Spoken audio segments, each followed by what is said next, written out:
Namaskaram everyone. I'm here in the foreground of the great run of Kutch Lake. I'm sitting at the highest point in the Kutch district, which is about 458 meters above the desert level. And interestingly, the word run has its Sanskrit origins in the word irina, which means salty or barren soil. So this has a very interesting geological history of how this was fed by the Sindhu River at one point of time. And in the 1800s, there was a shift because of the earthquake here, because of which the Sindhu River shifted towards the west, and this delta region now became a lake. But yes, this place is very fascinating. It shares its similarities with the stories of Manasarovar, and this is also the birth ground for the Sindhu civilization. And in this background, I thought we'll continue learning the 11th of the 18 most important shlokas of Bhagavad Gita. Today we'll be looking at the 55th shloka from the 11th adhyaya. As usual, we will first learn to read and write the shloka in the Gujarati script, then understand its meaning in English, and then learn to read and write the Gujarati translation of the same shloka. Let us first learn to read the shloka. Mat karma kran mat paramo mat bhaktah sangavarjitah nirvairah sarva bhuteshu yah samameti pandava. Let me practice writing it in the Gujarati script.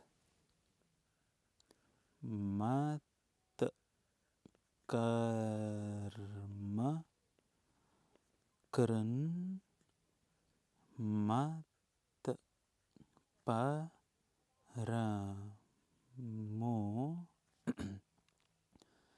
mad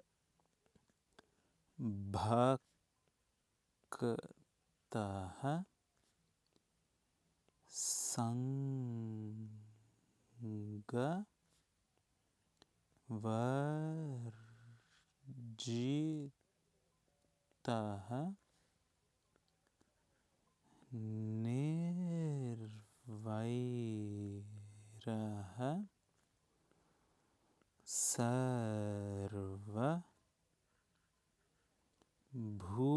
yah sa mameti pandava.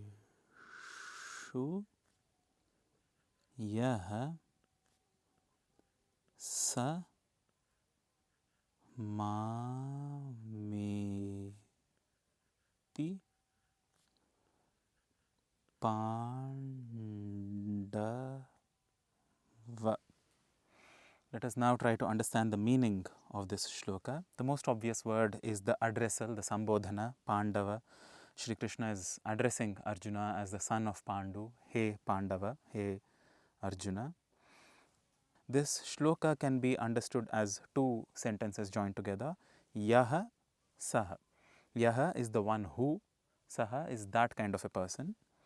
So Yaha, the one who is Nirvairaha sarva bhuteshu, the one who is devoid of any kind of enmity. Vairaha is enmity or animosity.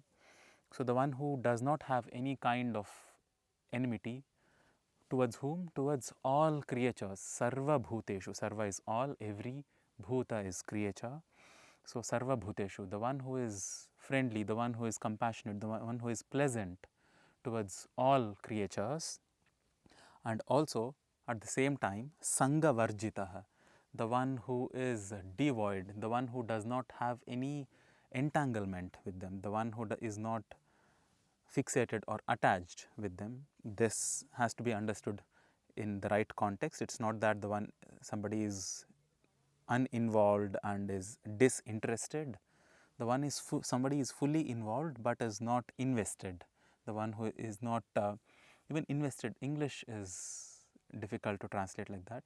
Somebody is fully involved, fully present in everything towards all creatures, otherwise they cannot be nirvairaha towards all creatures.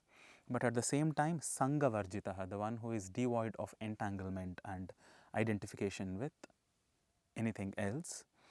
Mad Bhaktaha, the one who is my devotee. Mat Paramaha, Mat Paramaha Mad Bhaktaha can be joined together, or the Mat Paramaha can be understood separately also. The one who sees me as the ultimate, the one who is my devotee. Mat Karmakrit, the one who does every activity, every karma, every action towards me, towards finding me, realizing me, attaining to me, towards in my service. Again, all of this mat, wherever it is present, mama, wherever it is present, once again, it is the identity which is beyond the materialistic nature which Sri Krishna is talking about. So, the one who is like that, yaha, who has all these qualities, saha, that being, mam eti, attains to me, reaches me. So, this is the meaning of the shloka. Once again, mat karmakran mat paramo mad bhakta sangavarjitah nirvaira sarva bhuteshu yaha sa mameti pandava. Let me now read the Gujarati translation of this shloka. He Pandav, જે મારા માટે કર્મ કરે છે, મારી પરમ ભક્તિ કરે છે, સંગથી મુક્ત છે અને સર્વ જીવોના પ્રતિ નિર્વૈર અશત્રુ છે, તે મને પ્રાપ્ત કરે છે. Let me now practice writing this in the Gujarati script. He Pandav, જે મારા માટે કર્મ કરે છે, મારી પરમ ભક્તિ કરે છે,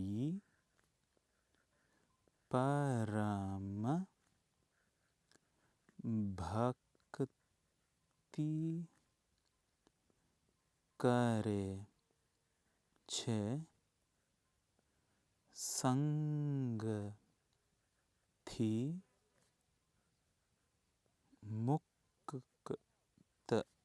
મુક્ત છે અને સર્વ જીવોના